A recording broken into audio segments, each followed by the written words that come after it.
الحمد لله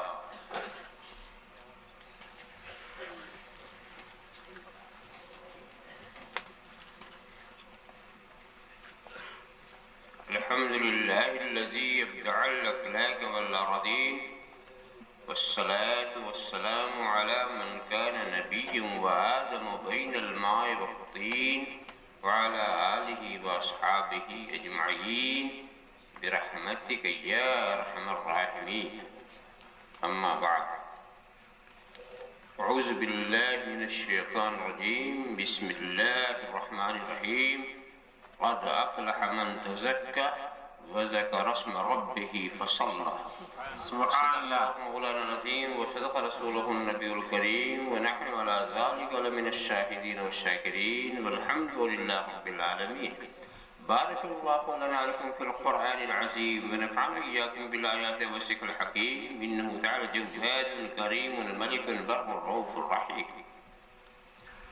من علينا ربنا إذ بعث محمدا أيده بيده أيدنا بأحمد أرسله مبشرا أرسله ممجدا صلوا عليه دائما صلوا عليه سرمدا. اللهم صل على سيدنا مولانا محمد وعلى سيدنا مولانا محمد كما تحب وترغب أن تصلي عليه.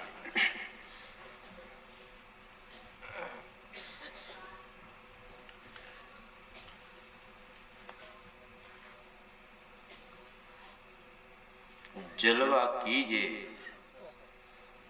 خواہ پردہ کیجئے،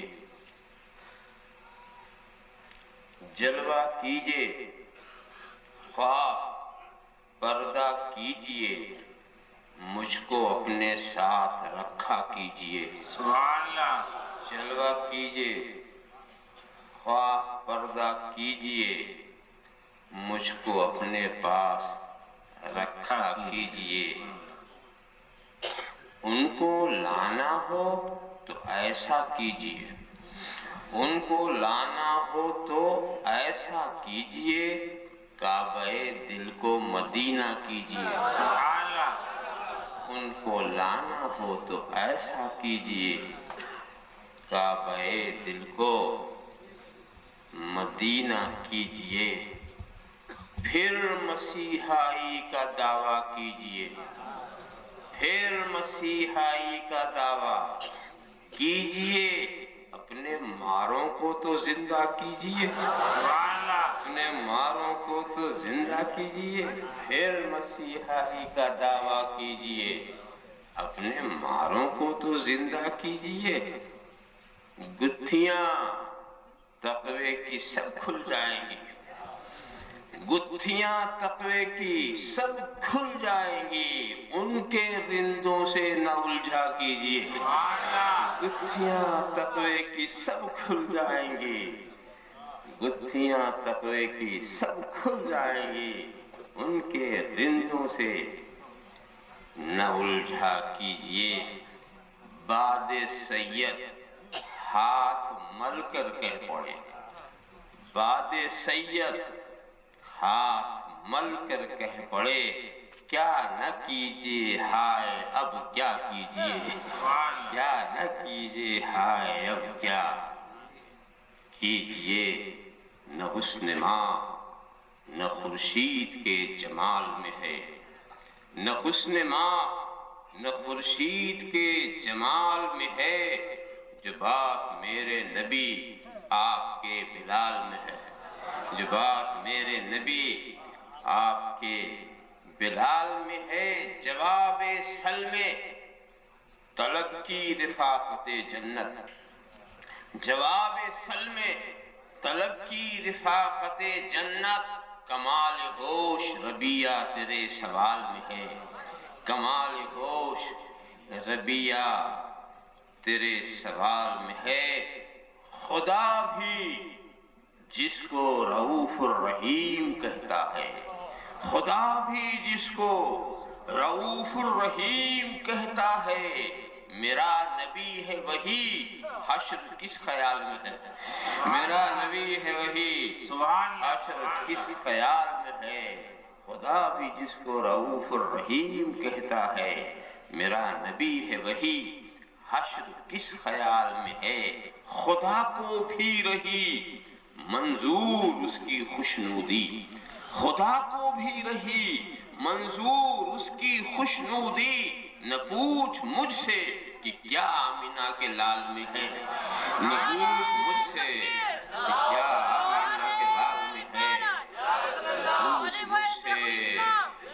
پوچھ مجھ سے کہ کیا آمینہ کے لال میں ہے، خدا کو بھی رہی منظور اس کی خوشنودی، نہ پوچھ مجھ سے کہ کیا آمینہ کے لال میں ہے، غلاف کعبہ کہاں، گنبد رسول کہاں، غلاف کعبہ کہاں، غلاف کعبہ کہاں، گنبد رسول کہاں، فراق میں ہے کہاں بات جو وصال میں ہے، فراق میں ہے کہاں بات جو وصال میں ہے، اگر خاموش رہوں میں تو ہی سب کچھ ہے، جو کچھ کہا تو تیرا حسن ہو گیا محدود، بارگاہ رسالت و عالیہ رسالت میں درود شریف کا نذرانہ عقیدت پیش فرما،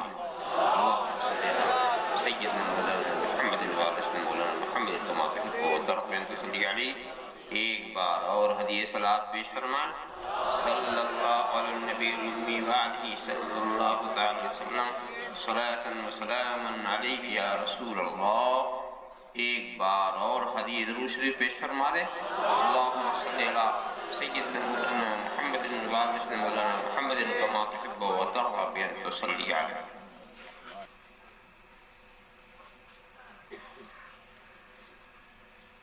یہ حقیقت آپ میں سے بہتوں پر واضح ہوگی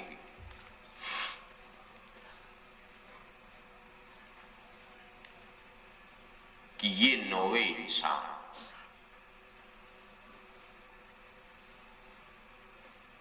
مخلوقات کی آخری نوع، رب تبارک و تعالیٰ نے مخلوقات کی ساری قسموں کو، ساری نوعوں کو پیدا کرنے کے بعد آخر میں جس نوع کو پیدا کیا کہ جس کے بعد پھر کوئی نئی قسم پیدا نہیں کی، وہ ہے انسان۔ اس سے پہلے سبھی کو پیدا کیا،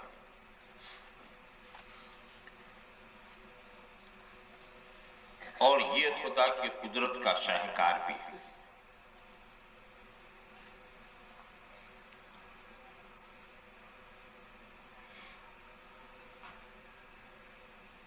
مختصر سا پیکر،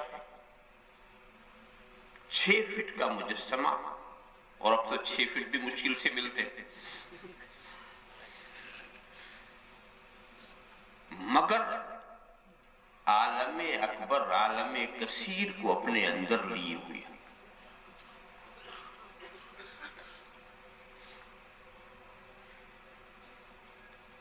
ہر انسان چلتی پھرتی ایک دنیا،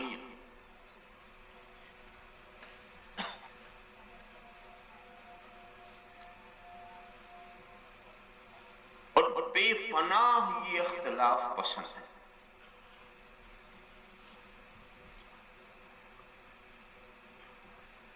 انسان آپس میں جتنا اختلاف اور ٹکراؤ رکھتا ہے،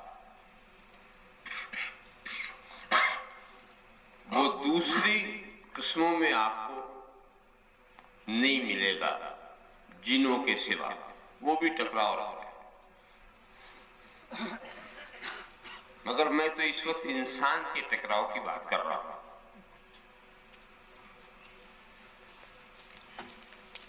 آپ کسی بات میں بھی، کسی عمل، کسی عقیدے، کسی نظریے پر سارے انسان کو متفق نہیں پائیں گے۔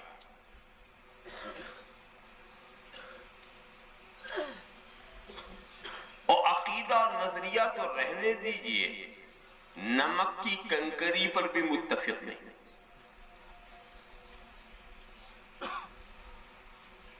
کھانے پینے پر بھی متفق نہیں۔ میں اس کو ایسے سمجھاؤں،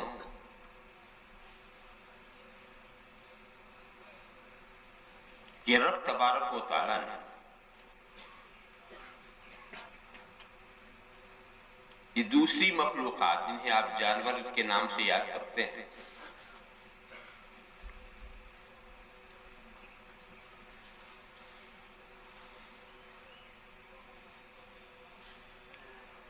ان سب کو کوئی نہ کوئی بولی دی، کوئی نہ کوئی آواز ان کے پاس بھی ہے۔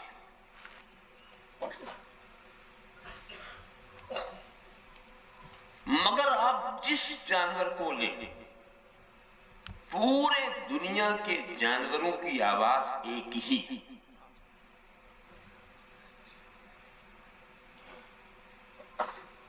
اگر رات کے پھرس کا کوا کائیں کائیں بولتا ہے تو مدینہ شریف کا کوا سورہ اخلاص نہیں پڑھتا، وہ بھی کائیں کائیں بولتا، اور لندن کا کوا شیکسپیئر کی پوئٹری نہیں دہراتا، وہ بھی کائیں کائیں بولتا۔ ساری دنیا کے کووں کی آواز ایک۔ کسی بھی پرندے کو لے لیں، کسی بھی جانور کو لے لیں، مگر یہ حضرت انسان ایک ملک ہی میں ایک بولی نہیں بولتے۔ کوئی گجراتی بولتا ہے، کوئی بنگالی بولتا ہے، کوئی مراٹھی بولتا ہے، کوئی تیلگو، کوئی تامل، کوئی ملیالم، کوئی اردو، کوئی فرنچ، کوئی ڈچ۔ ٹھیک ہے، بلکہ کچھ فاصلے ہوں تو لب و لہجہ بدل جاتا۔ خیر، یہاں تک تو غنیمت، مگر یہ انسان کبھی کبھی بڑے غضب کا رویہ اختیار کرتا ہے۔ ٹھیک ہے، کوئی بولی بولو، کوئی حرج کی بات نہیں ہے، مگر اس بولی کے اندر بھی یہ قسم قسم کی بولی بولتا ہے۔ کہیں ملانے والی بولی بولتا ہے، کہیں لڑانے والی بولی بولتا ہے، کہیں ایمان کی بولی بولتا ہے، کہیں کفر کی بولی بولتا ہے، کہیں توحید کی بولی بولتا ہے، کہیں شرک کی بولی بولتا ہے، کہیں اخلاص کی بولی بولتا ہے، کہیں نفاق کی بولی بولتا ہے، کاٹنے والی بولی بولتا ہے، ملانے والی بولی بولتا ہے۔ ایسی ایسی بولیاں، ان بولیوں کو سن کر جانور بھی کہنے لگے کہ ہم اچھے ہیں جو ایسی بولی ہمیں نہیں آتی۔ کوئی ہمیں کافر تو نہیں کہے گا، کوئی ہمیں مشرک تو نہیں کہے گا، کوئی ہمیں مرتد تو نہیں کہے گا، کوئی ہمیں منافق نہیں کہے گا۔ یہ سب چیز ان بولنے والوں کو مبارک ہے۔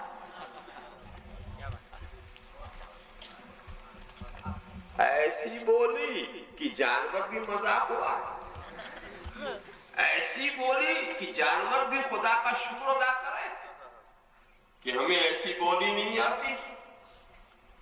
کیسی کیسی یہ بولی بولتے ہیں۔ ارے بھائی، میں بہت ہی واضح کر کے پیش کروں تو آپ کی سمجھ میں آئے کہ آپ ملانے والی بھی بولی بولتے ہیں اور کاٹنے والی بھی بولی بولتے ہیں۔ ایک محفل سجائی گئی، دیکھیے بولی کے اثرات کیا ہوتے ہیں۔ اسٹیج بنا، محفل سجائی گی، پتا چلا کہ یہ نکاح کی محفل ہے، اور اس کے بعد قاضی شہر بیٹھ گئے اور انہوں نے کہا کہ میں نے اپنی وکالت میں فلاں کی بیٹی کو اتنے مہر کے عوض میں تمہارے نکاح میں دیا، تم نے قبول کیا؟ تو وہ کیا کہتا ہے؟ میں نے قبول کیا۔ یہ بولی ہی تو ہے، مگر اس بولی نے دو ایسے اجنبیوں کو ملایا جس کا سایہ بھی ایک دوسرے پہ نہیں پڑتا۔ اور ایسا ملا دیا کہ کوئی ایسا ملا ہوا بھی نہیں دکھ رہا ہے. سبحان اللہ. تو بولی کا کام ملانا. اور اگر اس کے سوا کچھ اور بول دیتا, ارے کچھ نہ بولتا, ہوں کہہ دیتا, تو مصیبت ہو جاتی ہے. یہ سارا پنڈا بیکار, سارا انتظام بیکار. ماں الگ رو رہی ہے, باپ الگ تڑپ رہا ہے, گھر والے الگ پریشان ہیں. ایک اونہوں سے کتنی بڑی قیامت آ گئی, قیامت آ گئی. میں یہ سوچتا ہوں کہ کچھ لوگ جیسے اونہوں کرنے کے عادی ہی ہو گئے ہیں کہ کوئی بھی بات پوچھو تو وہ اونہوں بول دیتے ہیں. یہ نہیں دیکھتے کہ یہ بزرگوں کا کردار رہا ہے, یہ اولیاء کا شعار رہا ہے, یہ علماء کا عمل رہا. کچھ نہیں, بس اونہوں کہنے کی ایسی رٹ لگا دی کہ اگر آپ ان سے پہنچو میلاد شریف کی محفل, قیام تعظیمی, یہ نیاز, یہ فاتحہ, یہ ایصال و ثواب کی, میں ہر بات پر اونہوں. میں سوچنے لگا ایک اونہوں سے تو وہ قیامت برپا ہوئی تھی, ان کا اونہوں کہاں لے جائے گا اور کہاں پہنچا دے گا. ذرا سا آپ خیال کریں, بولی کا عجیب معاملہ ہے. اچھا جناب, تو میں نے قبول کیا یہ بولی ملانے والی بولی ہوئی نا, مگر ایک بولی اور بھی ہے کہ شوہر نامدار نے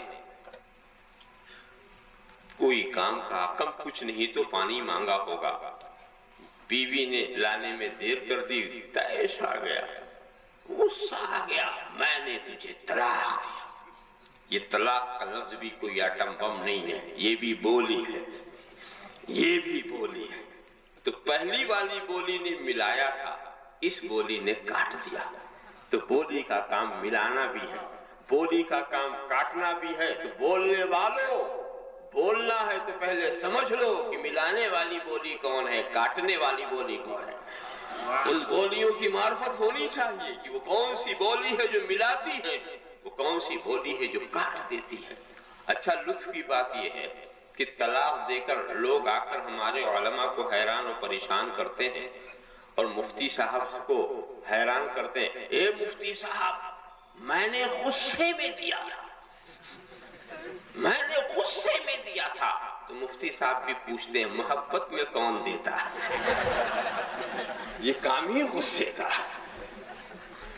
ایسا بھی کوئی ملا جو محبت میں طلاق دیتا. اس کے بعد پھر حجت پر لگ گئے, اے مفتی صاحب آپ میری زبان کو مت دیکھیں, زبان تھی چمڑے کی تھی, ادھر کی ادھر ہو گئی, نکلنا کچھ تھا نکل کچھ گیا. دل دیکھو, دل, دل میں بڑی محبت بھری ہوئی ہے, دل میں بڑی الفت بھری ہوئی ہے. اب مفتی کے لیے پریشانی, فتویٰ بعد میں لکھے, پہلے دل دیکھے. اور ایسی کوئی مشین ابھی تک ایجاد نہیں ہوئی جو دل کی عداوت کو بتا دے, ایسے دل کے نفاق کو بتا دے. دل دیکھو مفتی صاحب, دل دیکھو. بتائیے, پہلے ایکسرے والی مشین لے کے مفتی صاحب بیٹھے, اس کے بعد ایکسرا کرے, پھر دیکھے کہ اس کے دل میں کیا ہے. اور ایسی کوئی مشین ہی نہیں جو بتائے کہ محبت ہے کہ عداوت ہے. دل دیکھو, زبان نہ دیکھو. تو مفتی صاحب کہیں گے, ارے نادان, دل دیکھنے کی ضرورت ہے ہی نہیں ہے, دل کو سمجھنے کی ضرورت نہیں ہے. دل بادشاہ ہے, دل بادشاہ ہے. اور بادشاہ کی جو حرکتیں ہوتی ہیں, بادشاہ کا جو حکم ہوتا ہے, اس کی رعایت مانتی ہے. یہ ہاتھ, پیر, زبان, آنکھ, یہ رعایت ہے. بادشاہ تو وہی ہے, جب وہ بگڑتا ہے تو سب بگڑتا ہے. پہلے وہی بگڑتا ہے, پہلے وہی خراب ہوتا ہے, پھر زبان خراب ہوتی ہے. پہلے وہی دل بگڑتا ہے تو نظر بگڑتی ہے, دل بگڑتا ہے تو کان بگڑتا ہے, دل بہکتا ہے تو زبان بہکتی ہے, دل بہکتا ہے تو قلم بہکتا ہے, دل بہکتا ہے تو زبان بہکتی ہے, دل بہکتا ہے تو قدم بہکتا ہے. پہلے وہی. ویسے لوگوں کا حال یہ ہے کہ اپنی غلطی دوسرے کے سر رکھنے میں بڑی آسانی سمجھتے ہیں. زمانہ بدل گیا, زمانہ بدل گیا. میں جب اس چیز کو بیان کرتا ہوں تو پوچھتا ہوں, کیا بدلا؟ کیا زمین بدل گئی؟ کیا آسمان بدل گیا؟ کیا چاند و سورج کی روشنی بدل گئی؟ کیا ستاروں کی رفتار بدل گئی؟ کیا دریا کی روانی بدل گئی؟ کیا ابشار کے نغمے بدل گئے؟ کیا بلبلوں کا چہکنا بدل گیا؟ کیا پھولوں کا مہکنا بدل گیا؟ غلط ہے، زمانہ نہیں بدلا، زمین بھی وہی ہے، آسمان بھی وہی ہے، گردش لیل و نہار بھی وہی ہے، چاند و سورج کی چمک بھی وہی ہے، موتیوں کی دمک بھی وہی ہے، پتیوں کی لطافت وہی ہے، پھولوں کی مہک وہی ہے، بلبلوں کی چہک وہی ہے، سب وہی ہے، صرف دل بدل گیا ہے۔ نہ زمین بدلی ہے، نہ آسمان بدلا ہے، نہ سورج بدلا ہے، نہ چاند بدلا ہے، صرف دل بدل گیا، صرف دل بدل گیا ہے۔ اس لیے ہر چیز بدلی ہوئی نظر آ رہی ہے۔ کہتے کیا ہے؟ نظر بہک گئی، کان بہک گئے، زبان بہک گئی، قلم بہک گیا۔ یہ بات بھی غلط ہے، اصل میں دل بہک گیا ہے۔ جب دل بہکا تو سب کچھ بہک گیا۔ بولتے ہیں کاٹنے والی بولی، اور اس کے بعد کہتے ہیں اے مولانا یہ طلاق کا لفظ سے کیا ہوتا ہے یہ مجھے نہیں معلوم تھا، میں جاہل ہوں، میں دیہاتی ہوں، میں تو معمولی انسان ہوں، میں نے طلاق کے لفظ کو پیار کا لفظ سمجھا تھا، میں نے یہ سمجھا تھا بڑی خوبصورت تو مجھے نظر آئی، اس کے اوپر لام بھی دکھایا، الف اور قاف تو بالکل مجھے چاند ہی دکھا، میں نے سمجھا بہت خوبصورت لفظ ہے، یہ کوئی پیار کا فقرہ ہوگا، اس لیے میں بولا، اس لیے میں بول گیا، میں نے تو محبت میں کہا جناب کاٹنے والی بولی جیسے بھی بولو اس کا کام کاٹنا ہی ہے، کچھ بھی سمجھ کے بولو، کچھ بھی سمجھ کے بولو، تمہیں سمجھنا تھا کاٹنے والی بولی کون ہے، ملانے والی بولی کون ہے، یہ سمجھنا۔ اس کو میں اور بھی واضح طور پر سمجھاؤں، اسی میں ابھی مولانا قاری نور الدین صاحب بیٹھے ہوئے ہیں، میں ان سے یہ کہوں کہ مولانا ذرا کھڑے ہو کر کے آپ جس نبی کا کلمہ پڑھ رہے ہیں، جس کی غلامی کا پٹا آپ نے اپنے گلوں میں باندھ رکھا ہے، اس نبی کے اوصاف و کمال کچھ بیان کیجئے۔ تو مولانا کھڑے ہو گئے، اللہ اکبر، ہمارا نبی رحمت للعالمین، ہمارا نبی شفیع المذنبین، ہمارا نبی سید المرسلین، ہمارا نبی صاحب قاب قوسین او ادنی، ہمارا نبی محبوب رب العالمین، امام الانبیاء، اختیار والا، اقتدار والا، حسن و جمال والا، فضل و کمال والا، جاہ و جلال والا، جود و نوال والا، ہر کمال والا۔ یہ سب جو بول رہے ہیں یہ بولی ہی تو ہے نا، یہ بولی بولتے چلے جا رہے ہیں۔ اتنے میں ایک صاحب کو میں نے چہرہ دیکھا کہ جب مولانا اپنے نبی کی شان بتا رہے تھے تو اس کا چہرہ کبھی سکڑ رہا تھا، کبھی پھیل رہا تھا، کبھی مثلث ہو رہا تھا، کبھی مخمس بن رہا تھا، کبھی مسدس ہو رہا تھا، گوشے بدل۔ میں نے سوچا یہ اپنے نبی کی تعریف کر رہے ہیں، اس کا چہرہ کیوں رنگ بدل رہا ہے، اس کے چہرہ کیوں رنگ بدل رہا ہے؟ نہ اس کو کچھ کہا، نہ اس کے باپ کو کچھ کہا، نہ اس کے خاندان کو کچھ کہا، یہ تو اپنے نبی، جس نبی کا یہ کلمہ پڑھتے ہیں اس کے اوصاف بیان کر رہے تھے، یہ کیوں نیچے اوپر ہو رہا ہے؟ یہ بھی کوئی بولی رکھتا، بلاؤ اس کی بھی بولی سن لو، یہ بھی کوئی بولی رکھتا ہے، بلاؤ اس کی بھی بولی سن لو۔ جب اس کو میں نے بلایا تو وہ بھی کھڑا ہو گیا اور کہا ہم جس نبی کا کلمہ پڑھتے ہیں وہ ہماری ہی طرح ہیں، وہ اپنی آخرت سے بھی بے خبر ہیں، وہ پیٹھ کے پیچھے سے بے خبر ہیں، ان کا علم تو جانوروں کے علم کی طرح ہے، ان کا علم تو شیطان کے علم سے کم ہے، انہیں کوئی اختیار نہیں ہے، وہ اپنی عاقبت سے بے خبر، وہ تمہیں کوئی مدد نہیں کر سکتے، ہماری چھڑی زیادہ مفید ہے، ان سے زیادہ تو ہمارا ڈنڈا مفید ہے۔ اب یہ بولتے ہی چلا گیا، بولتے، اور ہم حیرت کے ساتھ اس کی بولی سنتے گئے، سنتے گئے۔ اب آپ سے فیصلہ ہم چاہیں گے، دو بولنے والوں کی بولیاں ہم نے آپ کے سامنے رکھ دی، اب مجھے بتاؤ اے ایمان والو، اے دین و دیانت والو، اے محشر کی تپتی ہوئی دھوپ میں شفاعت رسول کے امیدواروں، مجھے بتاؤ رسول سے ملانے والی بولی کون ہے اور رسول سے کاٹنے والی بولی کون ہے؟ کاٹنے والی بولی کون ہے؟ ایمان کی بولی کون ہے؟ کفر کی بولی کون ہے؟ اخلاص کی بولی کون ہے؟ نفاق کی بولی کون ہے؟ بولی کاٹ